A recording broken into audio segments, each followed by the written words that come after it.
जी बिस्मिल्लाहिर्रहमानिर्रहीम। जैसे कि हमें पता है कि हमारी ऑनलाइन क्लासेस जो है उनका आगाज़ हो चुका है। इससे पहले मैंने एक वीडियो आप लोगों को भेजी है और वो वीडियो जो है जिसमें कि आपको पूरा जो सिलेबस है सेकेंड ईयर का वो सारा जो है बताया गया। तो वो वीडियो एक दफ़ा ज़रा गौर से देख लें और उसके बाद जो है फिर हम स्टार्ट करेंगे।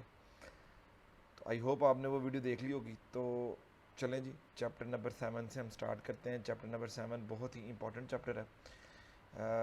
इसमें से एक लॉन्ग क्वेश्चन आएगा और साथ में 3 शॉर्ट क्वेश्चन आएंगे, एक एमसीक्यूज़ आएगा और ये ऑर्गेनिक केमिस्ट्री का स्टार्ट है। ऑर्गेनिक केमिस्ट्री समझ लें कि आपकी जो सेकेंड ईयर की केमिस्ट्री की बुक है उसका हाफ पोर्शन यानी कि 50% पेपर जो है वो आपका ऑर्गेनिक केमिस्ट्री से आएगा। सो ऑर्गेनिक केमिस्ट्री बड़ी इंपॉर्टेंट है और ये चैप्टर 7 से शुरू होती है और चैप्टर 14 तक जाती है। तो चैप्टर 7 से ही शुरू करते हैं और पढ़ना शुरू करते हैं। आए जी, देखते हैं। तो सबसे पहले चैप्टर का नाम the fundamental principles of organic chemistry. Organic chemistry के फंडामेंटल प्रिंसिपल्स के ऑर्गेनिक केमिस्ट्री क्या है, कैसे है, क्यों है, इसके वो तमाम छोटे छोटे प्रिंसिपल्स कि जिनकी बेस के ऊपर ऑर्गेनिक केमिस्ट्री जो है चलती है, या वो तमाम छोटी छोटी बातें जो कि ऑर्गेनिक केमिस्ट्री को पढ़ने से पहले पढ़ना ज़रूरी है। चैप्टर नंबर 7 से स्टार्ट हो रहा है। तो हमारी जो पहली स्लाइड है वो है इंट्रोडक्शन की। ये आपकी जो सेकेंड ईयर की बुक है चैप्टर नंबर 7, उसका जो इंट्रोडक्शन का पैराग्राफ है ये वो है। मैंने इसको छोटी छोटी हेडिंग्स में तब्दील कर दिया है और आप भी इन छोटी छोटी हेडिंग्स के साथ इसको याद करें।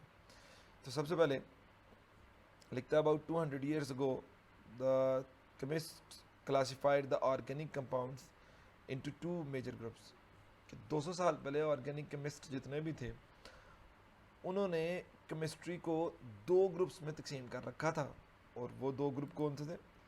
ग्रुप नंबर 1 जिसको वो कहते थे इनऑर्गेनिक कंपाउंड्स या इनऑर्गेनिक केमिस्ट्री। इसकी स्टडी का नाम जो है इनऑर्गेनिक कंपाउंड्स की स्टडी का नाम इनऑर्गेनिक केमिस्ट्री था। तो उसकी वो डेफिनेशन क्या करते थे? वो डेफिनेशन यही थी, the compounds which are obtained from non living things. ऐसे तमाम कंपाउंड्स जो नॉन लिविंग थिंग्स से हम हासिल करते हैं, मिसाल के तौर पर मिनरल्स ज़मीन से हासिल करते हैं, पहाड़ों से हासिल करते हैं, पानी से हासिल करते हैं, आग से हासिल करते हैं। मतलब नॉन लिविंग चीज़ों से जो हम ऑर्गेनिक कंपाउंड्स हासिल करते हैं उन सब की स्टडी का नाम इनऑर्गेनिक केमिस्ट्री था। और इन तमाम के तमाम कंपाउंड्स को जो नॉन लिविंग चीज़ों से हम हासिल करते थे वो सब के सब इनऑर्गेनिक थे। और इसकी बेहतरीन मिसाल हमारे पास सोडियम क्लोराइड।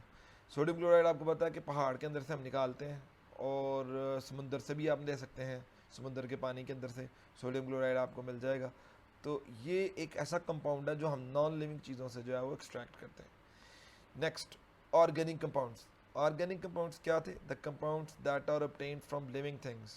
ऐसे कंपाउंड्स जो जानदार अजसाम से हम हासिल करते हैं, जैसे कि प्लांट्स, जैसे कि animals are called organic compounds. Examples are glucose. Organic compounds वो कंपाउंड्स थे जो कि हम लिविंग ऑर्गेनिज्म से हम हासिल करते थे। एक्चुअली ये दोनों डेफिनेशंस आज से 200 साल पुरानी।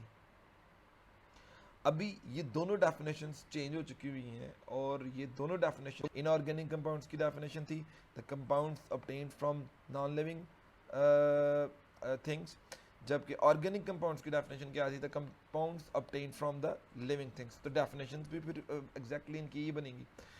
Compounds obtained from non living thing, उनकी स्टडी का नाम है ऑर्गेनिक केमिस्ट्री।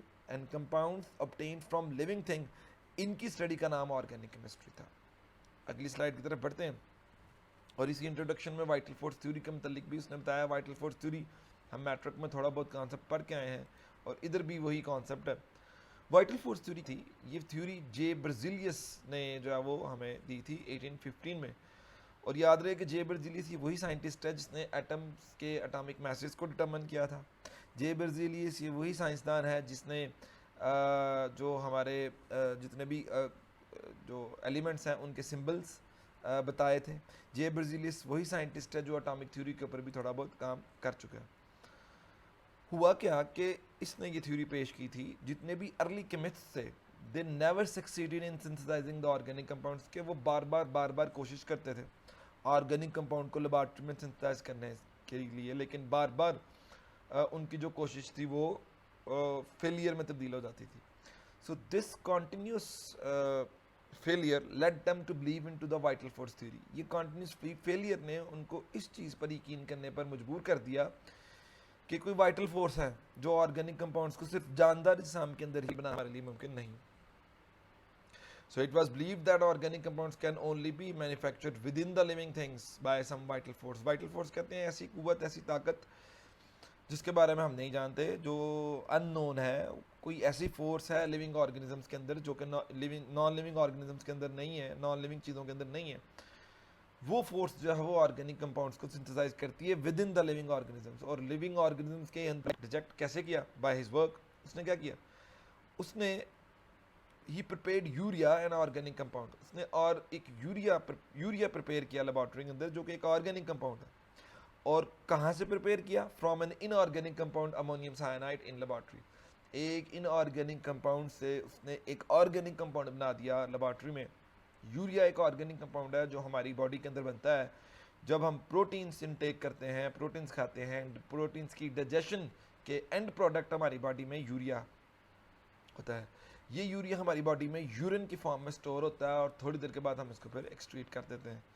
तो ये इसने जो कि एक लिविंग ऑर्गेनिज्म के अंदर बनता है, ये इसने अमोनियम साइनाइड जो कि एक इनऑर्गेनिक मटेरियल से बनाया. और जिससे क्या हुआ कि आपकी जो वाइटल फोर्स थ्योरी थी that got rejected.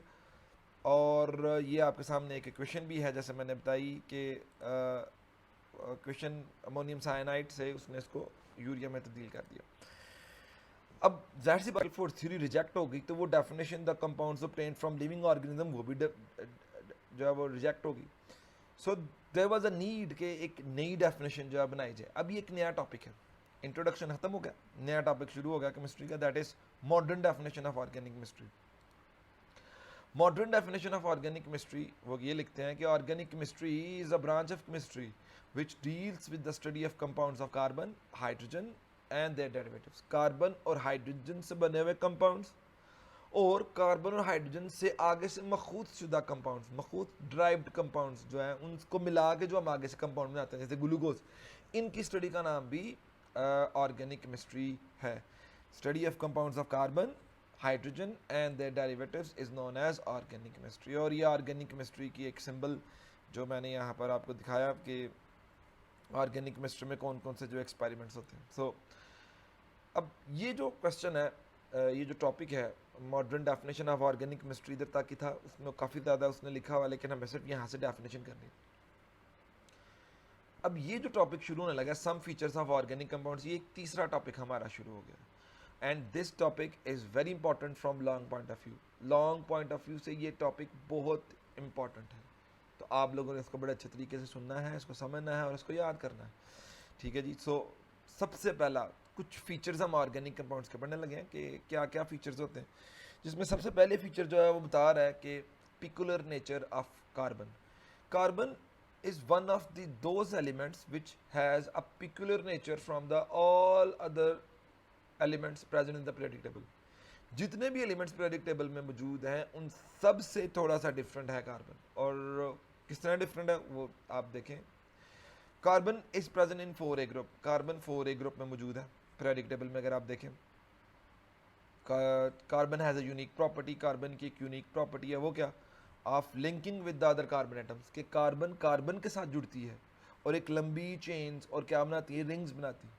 Rings ring की फॉर्म में होते हैं और चेन्स की फॉर्म में होती हैं. This peculiar nature is known as catenation. Catenation के बाद की प्रॉपर्टीज अगर हो तो एलिमेंट कैटिनेशन करता है. And what are those properties? Number 1 कि जो एलिमेंट कैटिनेशन करना चाहता है उसका मल्टीपल बॉन्डिंग कैपेसिटी होनी चाहिए, यानी कि एक वक्त में वो 3-4 बॉन्ड बना ले. नंबर 2 कि उसका और उसके एलिमेंट का मतलब कार्बन और कार्बन का बॉन्ड जो है is stronger as compare to carbon and oxygen bond. That is why carbon is suitable to form catenation. ठीक है, टू हैव कैटिनेशन. जबकि इसके अलावा नाइट्रोजन की अगर आप बात करें, नाइट्रोजन मल्टीपल बॉन्डिंग करता है, बट नाइट्रोजन और नाइट्रोजन का बॉन्ड जो है that is weaker as compare to nitrogen oxygen का bond. So that's why nitrogen जो है वो कैटिनेशन की प्रॉपर्टी शो